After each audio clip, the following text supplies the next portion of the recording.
the comedy4cast network. Let's dog-ear this for now. Comedy4cast, episode 371. Options. Comedy4cast is powered by its patrons. To support the show and get episodes before everyone else, visit patreon.com and search for Comedy4cast. All one word with the number 4. Or just go to comedy4cast.com and click on the Patreon link on the right-hand side of the page. In this episode, we visit Broadway, get some financial advice, take off into the friendly skies, and more. Come on, let's get to the forecast.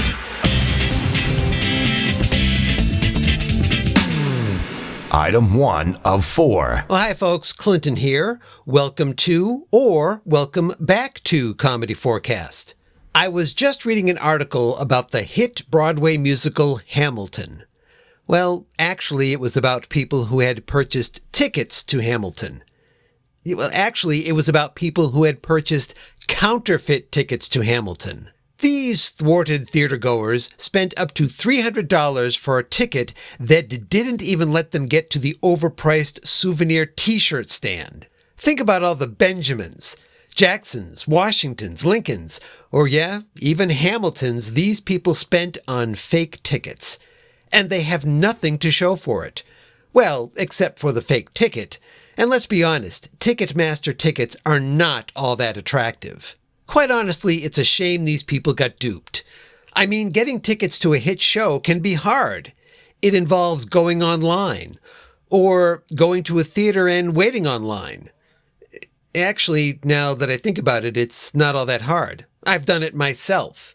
You know, those tickets to Beatlemania at the Winter Garden Theater didn't buy themselves, although that would be awesome. Still, what if there was a way to do something for these pitiful patrons of the arts? Not a lot. I mean, they were trying to get around the system, but maybe just a little thing to help ease the pain. That's why I'm proposing that if you buy a fake ticket to a Broadway show, instead of simply being turned away, you get to go to a fake Broadway show.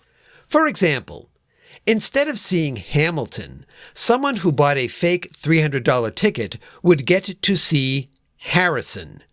Oh, it's an awful story about the U.S. president who came down with pneumonia after his inauguration and died just a month into office. And instead of using rap and hip-hop to tell the story, Harrison is presented in an awkward mixture of Esperanto and burps. Oh, and there's no intermission. Yeah, and the musical is 4 hours long. I'm figuring that the next time, these ostracized orchestra seat wannabes will be happy to stand in line at TKTS. To purchase tickets to see me, George Takei, in Allegiance, I assume. Whatever, George, whatever.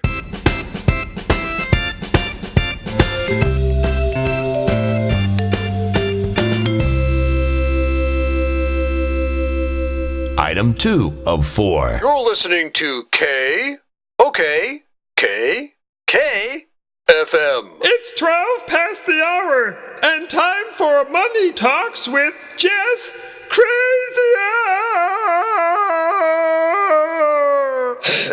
Hey everybody, it's Jess Crazier, here to take your calls and give you some snap judgments that will change your financial future forever. First caller, you're on the air. Yes? Hello, Jess. I've been listening to you for years. Well, that makes us even. I've never listened to you. What's your question? Oh, yeah. Well, I was thinking of rolling over my 401k. With what? Excuse me? Are you going to roll it over with a car? A bicycle? A Malibu Barbie Volkswagen with optional emissions circumventing software? Let's face it, if you're rolling over with a hoverboard, be prepared for all that money to catch on fire. Do you really want that? Oh, no. All your money to go up in smoke? No. Then my advice to you is to just move all your 401k assets into the next logical location. What's that? A 402k. It has all the benefits of a 401k, but with twice the fees, so you know it has to be good. Speaking of good, goodbye, good luck. Remember, people, keep your questions short. I'm not here to listen to you talk. Next caller, you're up. Oh, am I on? You don't sound like it. What's your question? Yes, I'm trying to decide if I should invest in small, mid, or large cap funds. Well, that all depends. On what? The size cup you have. Never put a small cap on a large cup. No. I mean capitalization. I don't care how you spell it. It's simply no good. My advice to you is to get a travel mug. Then you avoid the whole situation. Goodbye, good luck. Next caller, you're talking to the one and only Jess Crazier. I know because I had all the others taken care of. What's your question? Yes, I'm looking to take out a commercial loan. What can you tell me about the process? Commercial loan, huh? I have to warn you, that's a complicated process. Oh, really? Because people seem to do it all the time. How difficult can it be? Well, first of all, you have to come up with a brilliant idea. Then you have to hire a writer and a director, do storyboards, deal with makeup, location shoots. No, you idiot. I don't want to make a commercial. I want to take out a commercial loan. Yeah? Well, commercials are free to watch. So who's the idiot now? Why? I never. I can believe it. Goodbye, good luck. Never tangle with crazier people. I have the power. Watch. Next caller, you're on Money Talks with Jess Crazier. Hi there, Jess! And now you're not. Point made? Okay, we have time for one more call before I get bored. Last caller, you're on the air with Jess Crazier. What's your question? Oh, yes, hi. My company is offering employee stock options. Should I take them? That depends. What options are they offering you? 500 shares. Uh-huh. And what else? That's it. 500 shares. So, where are the options? 500 shares of stock. Or? Nothing else. That's it. Then there are no options. No, the stock is the option. The stock is one option. You need to have choices to make it an option. Option 1 and option B. Option red and option left. You only have one thing. Options. So you're saying I should ask for options on my options? I know I would. Okay. And if they don't give them to you, quit. That company sounds like a loser. You sure? I mean, it's Google. Never heard of it. I'll Google it later to find out. Well, that's about all the time we have. Remember, putting all your money in a mattress is a bad idea. But trying to deposit your mattress at the bank is even worse. Goodbye, and good luck.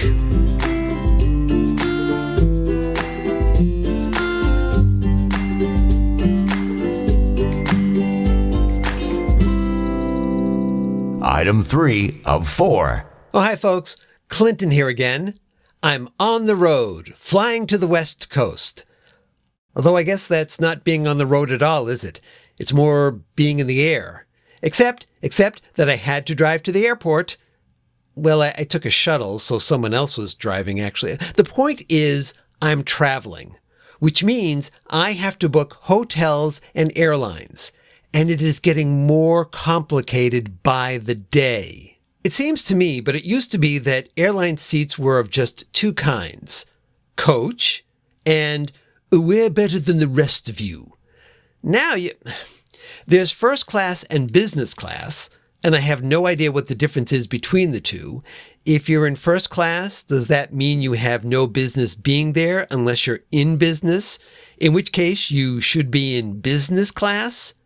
Then there's coach, but it's not just coach anymore. There are more flavors of coach than combinations in a freestyle Coke machine. There's coach regular, coach plus, which lets you get on the plane 10 people in front of regular coach. Ooh, coach select, where you pay for the privilege of sitting in an exit row. That's right, you pay more gambling that if the plane is in trouble, you can get out first. That's why I'll never do it. I can see myself opening the door and saying, Oh, after you. Oh, and you. No, I insist. After you too, and you. And it's no better when you try to book a hotel room.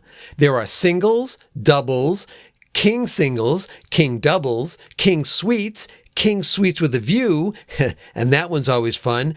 Defined view, because looking out at a drained pool being scraped for algae is not my idea of paradise. I'm just saying that I'd like the choices to be easier. I want to pick a seat, any seat on a plane, pick a room, any room in the hotel, and then get myself to the theme park after I buy a ticket. Now, is that the single park pass, the multi-park pass, the multi-day multi-park pass,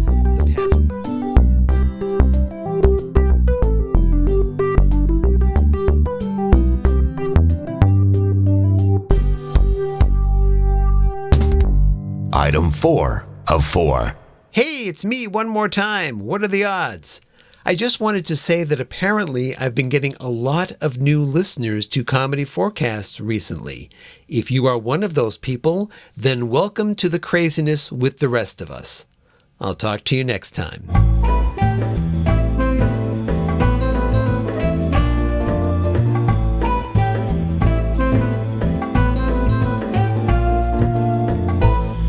My goodness, look at the time. Oh, is it that time already, Sir Patrick? Let's wrap this up, shall we? Right, okay. Well, if you have any comments about this episode, why not call the super secret phone line at area code 360-515-0004. The phone not your thing? That's okay. Drop us an email at comedy4cast, all one word with the number 4, @gmail.com. Follow us on Twitter, like us on Facebook, and you can find all the episodes at comedy4cast.com.